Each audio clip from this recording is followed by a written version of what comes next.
Pagbasa mula sa ikalawang aklat ng Kronika. Sumama ng sumama ang mga pinuno ng Huda, ang mga pari at ang mga mamamayan. Tinularan nila ang kasuklam-suklam na gawain ng ibang bansa, pati ang templo sa Jerusalem na inilaan ni Yahweh para sa kanyang sarili ay kanilang nilapastangan. Gayunman, dahil sa habag ni Yahweh sa kanila at sa pagmamalasakit niya sa kanyang templo, nagpatuloy siya sa pagpapadala ng mga sugo upang bigyan sila ng babala. Ngunit hinahamak lamang nila ang mga ito, pinagtatawanan ang mga propeta at binabaliwala ang mga babala ng Diyos.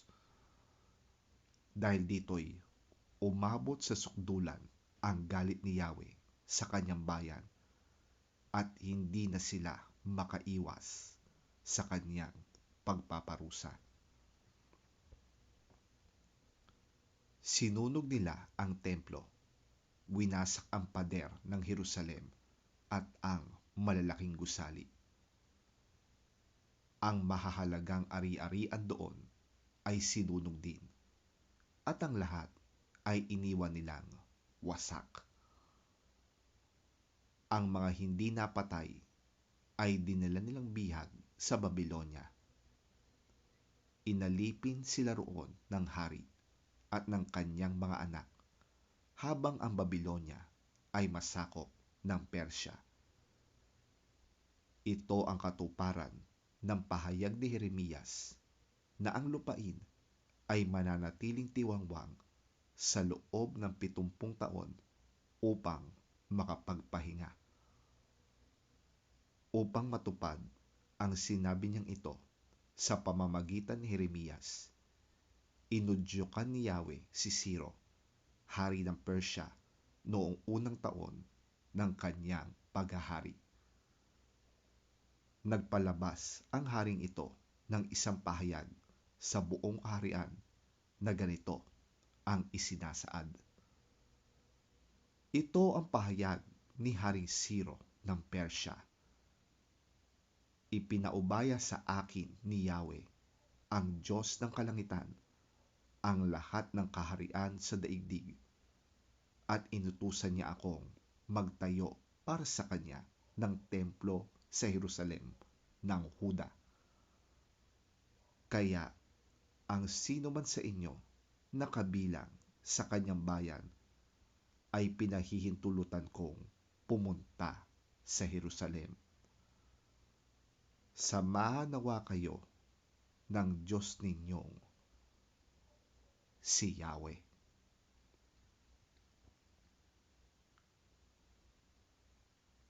Ang salita ng Diyos. Salamat sa Diyos. Pagbasa mula sa sulat ni Apostol San Pablo sa mga taga-Efeso. Subalit, napakasagana ng habag ng Diyos at napakadakila ng pag-ibig niya sa atin. Tayo'y binuhay niyang kasama ni Kristo noong tayo'y mga patay pa dahil sa ating pagsuway. Naligtas nga kayo dahil sa kanyang kagandahang loob.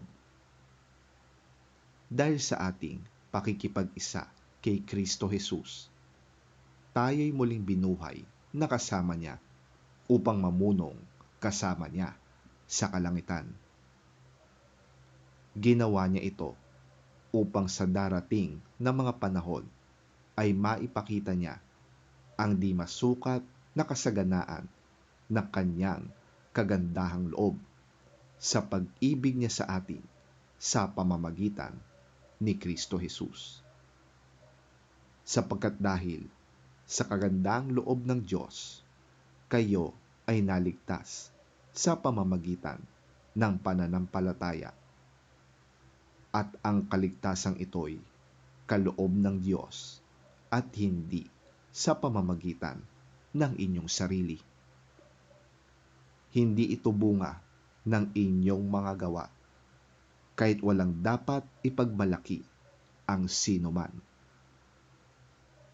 Sapagkat tayo'y nilalang ng Diyos, nilikha sa pamamagitan ni Kristo Jesus, upang iukol natin ang ating buhay sa paggawa ng mabuti. Iyan ang layuning pinili ng Diyos para sa atin noong una pa man.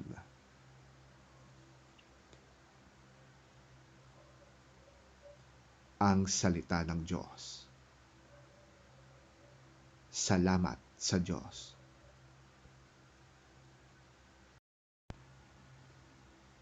Ang mabuting balita ng Panginoon ayon kay San Juan. Papuri sa iyo, Panginoon. At kung paanong itinaas ni Moises ang tansong ahas doon sa ilang, gayon din naman, kailangang itaas ang anak ng tao upang ang sinumang sumampalataya sa kanya ay magkaroon ng buhay na walang hanggan. Sapagkat gayon na lamang ang pag-ibig ng Diyos sa sangkatauhan, kaya't ibinigay niya ang kanyang kaisa-isang anak upang ang sinumang sumampalataya sa kanya ay hindi mapahamak, kundi magkaroon ng buhay na walang hanggan. Isinugo ng Diyos ang kanyang anak, hindi upang hatulang maparusahan ang mga tao, kundi upang iligtas ang mga ito sa pamamagitan niya. Hindi hinahatulang maparusahan ang sumasampalataya sa anak, ngunit hinatulan na ang hindi sumasampalataya, sapagkat hindi siya sumampalataya sa kaisa-isang anak ng Diyos. Ganito ang paghatol ng Diyos. Naparito sa sanlibutan ang ilaw, ngunit inibig pa ng mga tao ang dilim kaysa liwanag, sapagkat ang kanilang mga gawain ay masasama. Kinasusuklaman ng mga gumagawa ng masama ang ilaw, ni hindi lumalapit dito upang hindi mahayag ang kanilang mga gawa. Ngunit ang namumuhay ayon sa katotohanan ay lumalapit sa ilaw, upang maihayag na ang mga ginagawa niya ay pagsunod sa Diyos.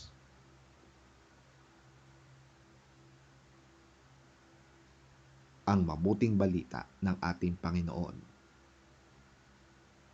Pinupuri ka namin, Panginoong Hesukristo.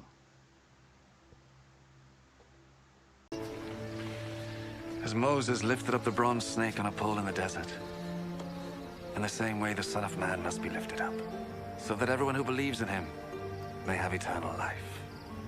For God loved the world so much that he gave his only Son, so that everyone who believes in him may not die, but have eternal life.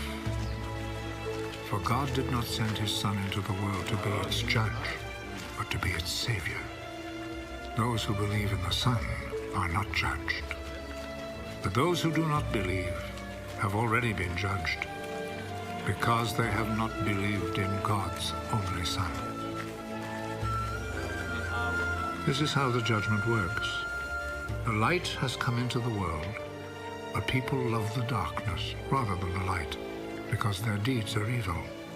Those who do evil things hate the light and will not come to the light, because they do not want their evil deed to be shown up. But those who do what is true come to the light, in order that the light may show that what they did was in obedience to God.